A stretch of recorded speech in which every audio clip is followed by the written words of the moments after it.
Hi, welcome to In the Studio with Kate. It's week 35. And this week is kind of like a hodgepodge of all sorts of different stuff that I'll be talking about. I'm not sure if I showed these last week, but this is, oh that's not going to work.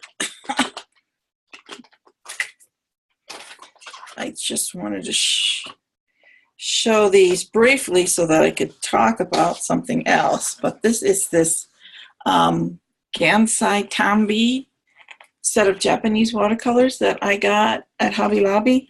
I don't think I can tip it anymore without them falling out. I got them really inexpensive, so I was just playing with them. And I kind of just played on some watercolor paper. I don't know if that will, it almost looks like a landscape or something, you know? So it's just been sitting on my desk. So every time I look at it, I thought, maybe I should do, actually it goes this way because I was trying to draw that as a mesa in the background. But sometimes just play is just kind of fun. So that's the only reason that I was talking about that. And then I got a little box of goodies from my friend Cynthia. And so I wanted to talk about couple of things she sent me. One is, this is this Pentalic watercolor journal. It's kind of nice. I've never used this kind before. Seems to have pretty nice paper in it. Pretty, decent size that will take watercolor. It has a nice little thing on top to put your water. It came with a water brush in it. And these are actually made in Oregon, near where my daughter lives. So I think that's interesting. But anyways, it's a nice little journal if you find, like me, you're working in your moleskin and the watercolor doesn't work all that great in it. What happens with watercolor in a moleskin sketchbook, it beads up on the surface. It doesn't want to soak down in very well. But that was really nice. But she sent me this expensive little kid set of gouache. And so it comes in this little tin. It's 13 colors, okay? And it came with a paintbrush. The interesting thing is that this is the nicest watercolor paintbrush I've ever painted with. And it's in some kid's set. And what it is, it has a point on it like I have never experienced. And so I have a set of watercolor brushes that was recommended by somebody online, and they're fine for most of the time. But, when I was using this to do my samples in my sample book, what a fabulous paintbrush. So I think that's going to be on my list, is to get a couple really, really nice watercolor brushes if I'm going to, really do more watercolor. So anyways, I just want to talk about those two things. Let's see, what else do I usually like to sit stuff here and take it from there. Klimt, if you've ever been interested in Klimt or loved his work, my friend Ivy Newport's doing a class on him. So I will leave the link for her site so you can look at it. But she's been talking about this class she was developing for, I don't know, sometime the last month, and listed a couple books by Klimt that I was really drawn to, so I ordered them, but I was just going to share this one today. And it is called Gustav Klimt in Color. To color in, not in color, to color in. It is a coloring book. Now, I will say I am not a fan of coloring books because as an artist, I want to be the one doing the drawing, not filling in somebody else's drawing. Feels like paint by number for me. But for other people, it works really well, and it's a relaxing thing, so I don't begrudge them. It's just not something that I would normally do. In this case, it's fascinating because what they've done is they have, let's pick a really well-known picture of Klimt that probably, if you've never seen him before, you probably have seen this picture, okay? But for each picture, there's the coloring picture, and let's hope this will focus good. You can see all the patterns that he's used. It's just fascinating. It's fascinating to see the different patterns. As someone who likes to work with patterns in my own work, I find being able to look at the detail and everything without the paint on it. I mean, I'm probably not ever going to color this in, but it is a great source for pattern ideas, I think.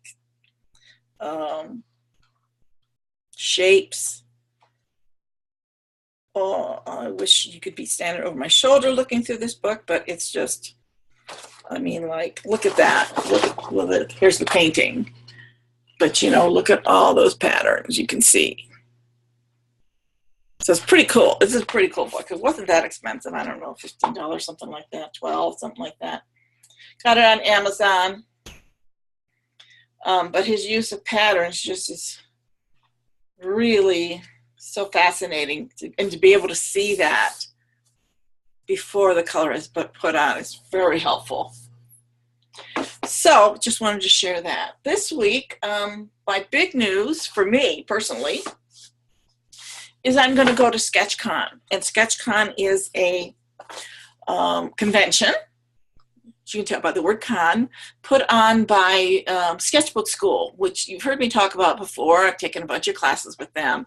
They're the ones that inspire me to keep working with sketching, which I don't necessarily think is I have a great skill at, but I keep on plugging through and I enjoy the process. So after signing up, I found myself pulling out all my urban sketching books and all this other stuff to do some things. So I've been trying sort of to draw a lot this week, and I'll show you just some of the stuff. The funny part is one of the things I've been trying to do is animals. I showed some pictures of my cat that I did, which is in another book, but I tried drawing my dog this morning. Okay, and I got that far before the dog moved. Okay, so my plan is to wait till maybe at some point she'll be in that position again and I can finish it. Let's see. I did this on Sunday. It's a picture of this giraffe, which I really enjoyed doing. I do like working in graphite a lot.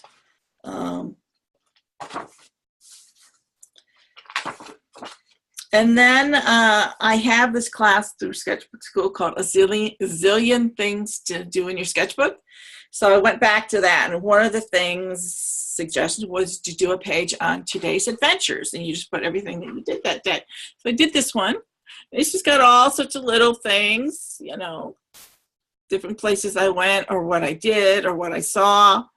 So that was kind of fun. And then I saw something on drawing characters, funny people. And so, and of course, if you're in this picture, like, I'm sorry. Because it's some of my online friends in here, and I put my daughter in here, and my husband, and some other pictures that were easy for me to grab at. So that was that one, and that was kind of fun. I haven't colored it. I might just leave it this. And then when I was in another call in this priestess group I'm in, I drew some of the people on the call while I was watching the call. So it was kind of fun. They really, you know, they don't look like each other, but they're fun. They're kind of characters. They all have little different personalities, and that was really kind of a fun thing to draw. I think I might have something else thrown in. I tend to sometimes skip pages and then I go back and fill them up. So I'm trying to see if there's anything else that I did this week. Oh, my breakfast. Yeah, my breakfast is in here. I've got several breakfast posts because Danny Gregory does this thing called Art Before Breakfast. You know, that's how you get something done. Well, this was art by while cooking breakfast, but it can be hazardous because I ended up burning the bacon. So that was just my frying pan with my bacon in it. Which is kind of fun and funky. And then I drew some on my plate, and this was my English muffin and a couple pieces of bacon. So that was kind of fun. So drawing your breakfast actually is sort of fun. And then this one I was doing on a call, and of course I think I had eaten the breakfast before I finished. So it's like my scrambled eggs do not really look like scrambled eggs to me, or I don't know if the sausage does or not, but this is on gray tone paper. But you know, it's just fun. It doesn't have to be, you know, realistic, in my opinion. So I've been having fun doing a little bit of sketching here and there. I had noticed that my cat in bed with me was just the perfect thing to draw. And then of course I discovered that even a sleeping cat does move. Let me just grab the journal that those are in. I don't know about you. Do you find like you got your sketchbook and you want to be writing in your journal, and you got your journal and you want to be drawing in your sketchbook, so then they end up being a little bit of both? So this was the cat I did. I showed a picture of that. You might have seen that already, but maybe you didn't. So those are some just your sketches of my cat, and then here's another one that I did. I think this is the first one I did. The other one I did second. And this was hints from Ross Stendhal. Is just you don't need to draw the whole cat. Draw part of the cat. Draw part of the animal. So I am enjoying doing some sketches of my animals. So hopefully at some point I actually will get the dog in one place. But the other thing that's happened for me, I talked a little bit about creative cycles last week. And so, and how right now at this time of the year, I feel like I'm really into doing stuff with fibers, you know, spinning, weaving, etc. So I really don't have anything to show about that, but that's continuing, which is sort of interesting because part of me is thinking I should be painting, you know, and I haven't done any painting for a while.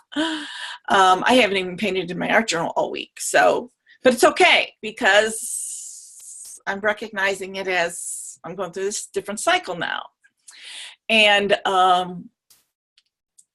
so much so that, you know, I get this newsletter from a tapestry weaver, and she's developed this new class with another weaver that I actually had stay at my house once, good 20 some years ago. Her name is Sarah Sweat, and she does the most amazing stuff. And I haven't looked at her stuff in years, but to see what she's doing nowadays, I was just kind of blown away. So, you know, that influx of ideas is really exciting. And then I found out that there's this new technique out there, and these two weavers have gotten together and they're creating a class, and this class is coming out in a couple weeks. And I'm going, I don't know about you, but then sometimes, you know, you seem to be just buying things. You just go, I cannot afford one more thing. But I had to move things around so I could take this tapestry class. I am going to take it. It's online, but it starts in sometime in July.